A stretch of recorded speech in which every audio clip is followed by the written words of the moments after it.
Boom, boom. We've changed venue once again. For those of you who saw the little lunchtime chat we did, I was in the lobby of the lovely boutique hotel. I have now actually checked in. I'm now in the room. And the Wi-Fi here is fairly shonky. So we will persevere, but I'm aware that the Christmas feature isn't as good as it normally is when I'm in my office. So I can see that. If you can too, that's just the way it's going to be today. Okay, I'm out and about, and I'm dealing with facilities that are not my own. So that's the way that goes. Today we're going to do a 10-minute training on interviews. So do say hello to me, please, in the chat box wherever you are. If you're in the UK, let me know whereabouts. If you're abroad, let me know what country you're in. I'd love to say hello to you, and also give you a little name check on the screen. And what's one big thing you want to get out of interview training? If you could have one interview problem solved, what would it be? Let me know, please, in the comments. I'd love to find out. Okay, there's a bunch of stuff about interviews out there, but the one thing I want to tackle today is how you answer their questions. You're going to go for interview, you are going to get asked questions, and there's quite a lot of HR involvement at this stage, and they will ask what's known as competency-based interview questions. And those competency-based interview questions are what I believe to be the ingredients for successful in the post. So those interview questions, if you're might sound a little bit like this. Can you give me an example of where you failed and what you learned from that? Can you give me an example where you've had to handle a resistant stakeholder? Can you tell me about a time when you managed an underperforming subordinate, etc., etc., etc.? These competency-based interview questions, in my humble opinion, are monumentally stupid, but they are a way for all candidates to be interviewed the same. All right, so you can sort of make it homogenous, make it an even process. It doesn't make it a good process, but it does make it even. And therefore, however crap it is, it's fair. So, crappily but fair to everyone. That seems to be a winning move, apparently. The other thing is that it's the wrong way of understanding success, because it's all ingredients based rather than output based. And I've got an enormous problem with this. And those of you who've been on my masterclass interview training, and there's one coming up next week, so you'll be able to go to that.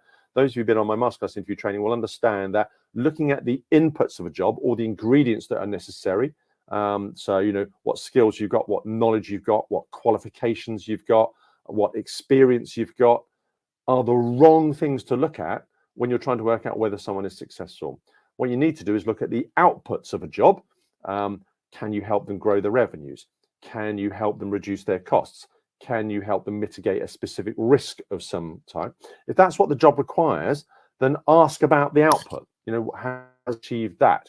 If someone can achieve the output, the quality that you want them to achieve it, by definition, they'll have the experience, skills, qualifications, etc. If you just ask about the ingredients and do a tick box exercise, you will hire someone who can tick the boxes, whether or not they can produce the result. Which is always a very risky thing to do. So Alina's just confirming that I'm coming through loud and clear. So I'm pleased about that, because I've always got some concerns when I'm on somebody else's Wi-Fi. Amit's in the room. So good afternoon. Looking forward to this 10-minute interview training. You're welcome, Amit. Still in that position. I've got 2 different types of jobs in my CV history. Went from compliance to sales. So we're going to talk a little bit about your answers to your questions in a minute. Chris from North Wales, interested in any tips, those interviews that are not formal traditional interviews, just come here, have a chat and tour of our facilities types. So I've got Chris about how you can give them what they need, whether they ask for it or not. So you're in the interview, and regardless of whether it's Chris's style, just informational, chat, it's all very informal, doesn't appear to be a lot of structure, or whether it's highly structured, and they're bowling these quite dodgy competency-based interview questions at you, for which there are truckloads of knowledge on the internet about how to answer. The Carl technique, the STAR technique. It's all a load of shit, okay? If you want to know whether someone can do the job, ask them whether they can do the job, okay? And virtually no one does it. So how do you get an answer to that question if you're not asked it? And so let's take one of those competency-based interview questions and let's put it in the context of an actual interview, and let's see how we would go it. And then let's see how you can take that principle and apply it to any question you like. Okay, so let's say I am at a head of IT infrastructure. So I'm reporting into the chief information officer. So it's the CIO who's going to be my line manager. I've got HR in the room, and they're asking me about a question about how I've handled a resistant stakeholder in the past. Some other line manager who didn't really want to go along with the change I wanted to bring about in the business because it was going to interrupt their world. I am planning some changes to the business. As the head of infrastructure, I'm going to do some upgrades. I'm going to give us more capacity, and that will help reduce our cost. It'll free up the business to process more business and make more money. And really, that's the big deal. When I spoke with the CIO, what's the big challenge facing the business? How's that impacting this role, etc., etc. What I learned was, and this is all going to come out of the interview masterclass in a week. What I learned was that technologically we were a brake on the capacity of the business. We were holding the business back because they weren't able to process as much as they'd like to, and that had an impact on revenues. This is fine. This is normal for businesses.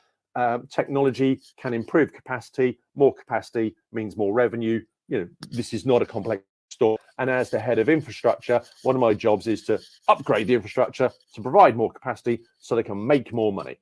Happy days. In addition to that, there is a side order of the old infrastructure is a bit creaky and expensive to maintain, and if we can get some swish new infrastructure in, then it'll be cheaper to maintain as well. Great. There's some pros and cons to that. The new infrastructure is going to cost a ton of money. It's going to interrupt lives, including stakeholders who are going to be like, really? You got to run and coach the horses through my business department again? This is all very annoying. So it's not an unreasonable situation to encounter. And as a leader in technology, I might be expected to be able to deal with that. I get all that. But really, what the business wants to know is, how do I achieve the outcomes? And so anyway, I wasn't asked about that. I was asked about the inputs. Can you give me a time when you've had to deal with a resistant stakeholder? Yeah, sure. Shit question, but fine. And so what I would be tempted to do is this. Before you give them the war story about how you've done that well, which I'm sure you've all got one, all right? The resistant stakeholder story, the failure story, the blah, blah, blah. So we've all been there, done that, worn the t-shirt. We've got these stories. That's fine. Before you give that answer, give them two pieces of information which they did not ask for, but absolutely do want, okay? And this is the outputs of the job, all right? So before you give them an input answer, give them the outputs of the job first, okay? And you can frame it within the context of the input answer, the war story about your resistant stakeholder. So, Johnny, as a potential head of IT infrastructure, reporting to the CIO and helping to increase capacity in the business so that we can make more money, which probably isn't going to be said in the interview, but that's the context of this question, right? That's why we're here today. Can you tell me about a time when you had a resistant stakeholder? Yes, absolutely, says I, trying not to roll my eyes and stifle a snort of derision about how crap that question is. Yeah, absolutely. In fact, at my last job, where we had to increase capacity in operations and sales processing significantly to enable the 20% year-on-year revenue growth that we got, which at that firm was tens of millions of pounds, we had to interrupt the business quite a bit, and one or more of those stakeholders absolutely were quite resistant. And the way I handled it was, and then you bang in your war story. Well, what they've tacked onto the front there is the benefit, or the purpose in my language, of doing what you did, and the quantity of that benefit. The benefit being revenue and the quantity being tens of millions. So as someone who is a potential candidate, I can help you achieve your goals, whether you ask me about those or not, because you've asked me an input question about how I would do it, the processes. But really what you're looking at is the purpose and the performance. What's in it for you and how much is in it for you, the why and the how much. Yeah. But what you've asked me is a how question. I think so. I'll answer it, but I'm going to make sure you hear why and how much. Yeah. The benefit and the quantity of that benefit first. Yeah, absolutely. In my last role, where we had to significantly upgrade our capacity, and as the head of IT infrastructure there, I led that capability, and that freed up our ability to process more business, which actually made us tens of millions of pounds worth of more revenue. We had to interrupt quite a lot of stakeholders business units, and one of those was quite resistant to us doing that, and so we had to go in, and then you put your war story in, win hearts and minds, explain to them about benefits, get them involved on the change team so they're in control of what's happening to their function rather than being a passive recipient of it. Whatever your war story is about resistant stakeholders, I don't care. All the time you're answering the question with purpose, performance, why and how much, quantity of benefit, before you answer their how question. All right. So all questions, whether it's informal, Chris, so I've got you there. You're walking around. Any tips for those interviews that are not formal, traditional interviews? Just come in and have a chat and a talk about this type. Yeah, absolutely. But you're going to ask them the questions. What is it you're looking to achieve with the hire of this person that we're interviewing for today? Well, we want we would like to have a head of warehouse operations. Great, cool. And what's the head of warehouse operations going to help you achieve? We're going to be able to get through. We're going to get more goods in. Okay, great. And how does that help the business? Well, if we can get more goods in, we can add some value to it and get more goods out. This is actually going to grow our revenues. And is that what you really want the warehouse management team to contribute to? Is that the number one driver? Yeah, pretty much. Well, also, we've got quite a high turnover of staff here, and we'd like to see that go down because it's incredibly disruptive, which also happens, and it's quite costly to replace them. Okay, so if we can see the people costs go down and the people become more stable, that and greater productivity in the warehouse, both those two things will have a knock-on effect on revenue. What kind of revenue gains are you hoping for? Oh, we'd like to see an additional, £1 million out of this warehouse facility in the next 18 months. Okay, so someone who can achieve a £1 million revenue gain along with more stable turnover of staff and a reduction in people costs because of that, that's how you know they succeeded in 18 months' time. Yeah, absolutely. So listen, tell me, Chris, tell me a little bit about yourself. Well, so the last operation I worked at, and then you give a story that's related to what it is they want done. The last way, the operational processes in the warehouse were just, a little bit back of the fag packet, and then they need tightening up. So we brought in some structure, some process. That actually had quite a lot of positive effect on the morale of people who then understood what it is they were supposed to be doing. Their colleagues did as well. They could rely on each other. We actually got some teamwork going and reduced a lot of the bickering, which was just a lovely, lovely feeling. And as a result of that, once we had a well-oiled machine on the people front, I could ask them to scale up and be more productive because it was just less hassle. And as a result of that, actually, we're able to free up 750,000 quid's worth of additional revenue by having a higher throughput. We would never have done it without fixing the people problem first. And the people problem actually wasn't a people problem. They're lovely people. They just had really crap processes that they had to manage. Some of them weren't even processes. They were just made to go along because no one had helped them, structure their days and what they were supposed to do. Oh, that's interesting, Chris. Quelle surprise. That's what I'm doing. So there's a bunch of stuff there, but it's always about what does the hiring manager really want? Not inputs, but output, revenue, cost, risk, and how much. And if you lead with those two answers before you give them the how answer, which is the question they asked, then you're home free. All right. Always hammer those two in your answers to your questions. Now, what I'm going to be expanding on this massively in a 45-minute long masterclass on interviews. All right. And that masterclass is going to cover everything from the icebreaker at the beginning. What about this weather, eh? And how did your sports team do at the weekend, or whatever the icebreaker is, into the segue question, through a structured interview process where you can benignly give them way more constructive and beneficial content in your interview than they asked for, without it sounding weird, without it sounding like you're not doing what they asked for. All right. And then I'm going to show you how to wrap it up and exit that interview nice and smoothly and get the job offer. And there is a structure to this. There's a process to it. There's a script for it, which you can obviously adapt for each of the jobs and fill in the blank script. And I'm going to do it end to end. It will take us about 45 minutes, and I'm going to do that next week for you. All right. There it is, Thursday, 23rd of March, 3:15. And we're going to cover everything, soup to nuts, the entire interview. We're actually going to do it live with you. And then those people who attend that masterclass, there is a playbook that goes with that. All right. So I've written it all down for you, a big old PDF with all the different elements in it, the why of those elements, so you understand why it is supposed to doing it, what the impact of those is, where you can be flexible with the scripting and use your own words, where you cannot and why, because I'm bringing a professional copywriting coach to actually create these words. So there's we can just de-risk the entire process for you. Okay. So if you want that, then let us know, please. There's a free interview success masterclass coming your way on the 23rd. And so whether you're in LinkedIn land or Facebook land, there it is.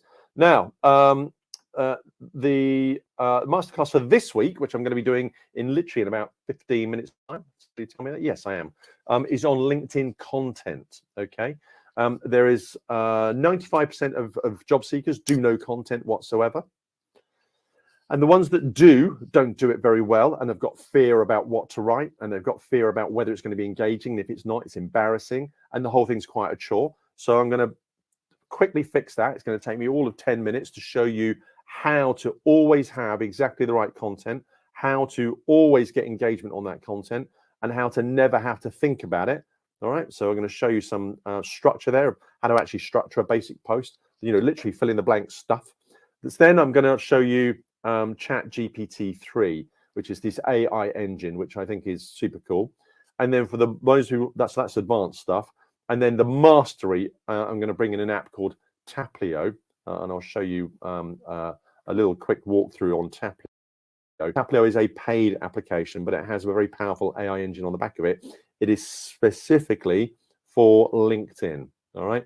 Taplio is not a generic content generator. Taplio is specifically for LinkedIn. It does some very powerful stuff. It is a paid tool. All right. I have no connection with Taplio. I'm just a customer and I love it. But I'm going to take you through the basics, then how you can use AI to do it. And both of those things are free. And then I'm going to introduce you to Taplio, which is an advanced thing. Actually, more than advanced, it's mastery. I mean, it's all the very serious content generators on LinkedIn that I know use Taplio. It's just blow your mind away, amazing. So that's coming up in about 15 minutes. Other than that, though, any questions or thoughts or concerns on interviews? What did Amit ask earlier? Went from a compliance officer to a sales manager. I want to apply for other regional sales roles. So I want to know more about how to answer questions on this. Hopefully that answers that question, Amit. When it comes to sales, they're going to ask questions like, can you grow existing client revenues? Can you grow new client revenues? Can you grow existing product revenues? Can you grow new product market revenues? New product revenues, and ditto same with markets. So there's geographies, there's customers, and there's products. There's this little triangle there of different types of revenue, new and existing, in each of those corners. And there's a scale. Do you turn the dial by £1 million, 10 million quid, 100 million quid? What scale do you operate at? So there's a bunch of questions there that they're going to want an answer to. And they're going to ask you questions like, tell me how you go about prospecting. Tell me how you go about clients. Tell me how you go about closing a piece of business. Tell me how you go about reviving old business. All the usual crappy questions that people get. The war stories about that, everybody's got, all right? And it's not the thing they're after anyway. What they really want is the outputs, which is, can you make the revenues in the new or existing areas of product, market, or customer? And if so, by how much? If you keep giving them those two bits of information before you give them the war story how answer, you're home free. Yeah. Alrighty, that's it. Look after yourselves, everyone. I've got a 10-minute break. I'm going to grab some water, and then we're going to do the content masterclass, and next week the interview masterclass. So that's it. Look after yourselves. Take care, and I will see you in about 10 minutes. Bye now.